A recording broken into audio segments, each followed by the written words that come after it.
Before Jesus walked among men, he was already at the center of the greatest cosmic battle of all time. But do you know what his role was in Lucifer's fall? Imagine a realm of perfection, a place where celestial harmony flowed like an eternal melody through the corridors of heaven itself, where each chord seemed to reflect the divine order. In this environment of absolute peace, everything was in tune with the will of the Creator. It was a sublime setting, almost unimaginable for us mortals, before a cataclysm shook the very foundations of this order. At the center of this dramatic shift stood an enigmatic and powerful figure, Lucifer, the morning star, to whom great responsibility in creation was entrusted. However, something within him changed, and this transformation sparked the oldest of rebellions. Lucifer, once the most beautiful and wise of angels, challenged God's supreme authority. But during this cosmic rebellion, where was Jesus, the Son of God, who would later become the personification of the Word? The question is not merely theological but fundamental to understanding the battle between good and evil. The presence of Jesus, even before his incarnation, was already manifest in the divine plan, and his role in the great war in heaven is often overlooked or misunderstood. Our deep investigation led us to discover biblical truths that reflect Jesus' presence in this celestial conflict. And that is what we intend to explore. The narrative of Lucifer's fall is not an isolated story. It intertwines with Christ's redemptive mission in a way that is rarely fully understood. Lucifer's rebellion, the great bearer of light, challenges not only God, but the very plan of redemption that had been in motion since the beginning of time. All Christians, at some point in their spiritual journey, hear about Lucifer's fall. However, few delve into the complexities of this event, and fewer still understand how Jesus fits into this scenario. Most know Jesus through the Gospels as the Savior who walked the earth, but his role in the celestial sphere is often underestimated. What exactly was this great war in heaven? The Bible provides us with powerful clues, especially in Isaiah 14 verses 12 to 14, where it is recorded, "How you have fallen from heaven, O morning star, son of the dawn. You have been cast down to the earth, you who once laid low the nations." This passage is filled with symbolism and reveals the depth of Lucifer's transgression. In his vanity, he desired to ascend above God. Lucifer's ambition blinded him to his true position in the cosmos. He did not want to be a faithful servant. He wanted to sit on God's throne. This fatal aspiration marked the beginning of his downfall. All of us at some point in our lives have reflected on the tragedies that war can bring: destruction, death, pain, and suffering. However, the war in heaven was not merely about physical violence or destruction. It was a spiritual, cosmic battle that involved the very fabric of creation. What makes this war unique is its scale, a confrontation between the Creator and his highest creation. And in this war, many may wonder, where was Jesus, the Word made flesh, the mediator between God and man?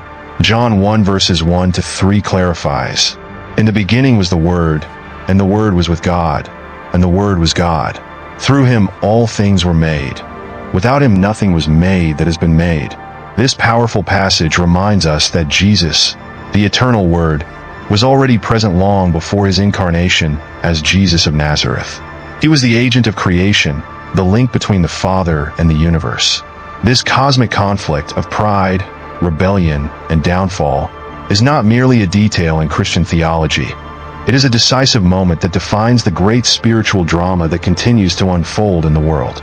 To understand Jesus' role in this context, we must first delve into the figure of Lucifer, understand who he was, and how his dramatic fall occurred.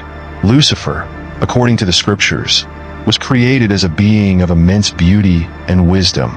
He held a privileged position, being the chief musician and bearer of God's light, as described in Ezekiel 28 verses 14 to 15. "You were anointed as a guardian cherub, for so I ordained you. You were on the holy mount of God. You walked among the fiery stones. You were blameless in your ways from the day you were created till wickedness was found in you." This description offers us a clear image of a being who, in many ways, was an extension of God's own glory. Adorned with precious stones, his role symbolized purity and authority. However, even this external perfection concealed a heart full of rebellion. Lucifer, who was supposed to be a reflection of God's light, began to desire that light for himself. This desire to surpass his creator led to the beginning of his fall. Pride is something that all of us can recognize in our lives. We have all experienced moments of personal satisfaction, whether by winning a competition or completing a difficult task. These moments, while positive, can turn dangerous when pride becomes excessive. Excessive pride can easily turn into arrogance, and that is exactly what happened with Lucifer. He, who was already exalted, desired more. He wanted supremacy, and his insatiable quest for power resulted in his expulsion from heaven. The story of Lucifer, therefore, is a powerful warning about the dangers of pride and disobedience.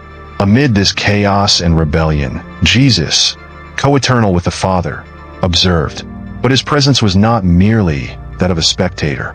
Jesus, as the divine word, was already deeply involved in maintaining cosmic order. The question that arises is, how did Jesus, who was present from the creation of all beings, including Lucifer, react to this challenge to divine authority? Even before taking the name Jesus and walking among us, the Word was already actively engaged in the creation and governance of the universe. John 1 verse 14 reminds us that the Word became flesh and made his dwelling among us, full of grace and truth. This eternal Word, through whom everything was made, was not just a distant force. He was intrinsically connected to the celestial order. During Lucifer's rebellion, Jesus stood by the Father, representing the divine truth and wisdom that confronted Lucifer's lies and ambitions. It is crucial to understand that Jesus, being one with God, also shared in the pain of seeing one of his most beautiful creations fall into darkness. His presence during this moment of crisis was not passive but active. He protected the heavenly hosts and fought for divine victory. Revelation 12 verses 7 to 9 vividly describes this battle. And there was war in heaven. Michael and his angels fought against the dragon, and the dragon and his angels fought back, but he was not strong enough. Although this verse highlights the figure of the archangel Michael, it is evident that the battle between the forces of good and evil had much broader implications. Jesus, as the Word, was inevitably involved in this conflict, not as a physical warrior, but as the sustainer of all creation. His light, as described in John 1 verses 4 to 5, was the force that would repel the darkness. In him was life, and that life was the light of all mankind. The light shines in the darkness, and the darkness has not overcome it. Jesus, as the incarnation of divine truth and goodness, played a crucial role in protecting the good during this cosmic conflict. Jesus' role, however, is not limited to this celestial battle. It extends far beyond that, involving his earthly mission and his authority over all creation. Colossians 1 verses 16 to 17 affirms, "For in him all things were created, things in heaven and on earth, visible and invisible, whether thrones or powers or rulers or authorities. All things have been created through him and for him."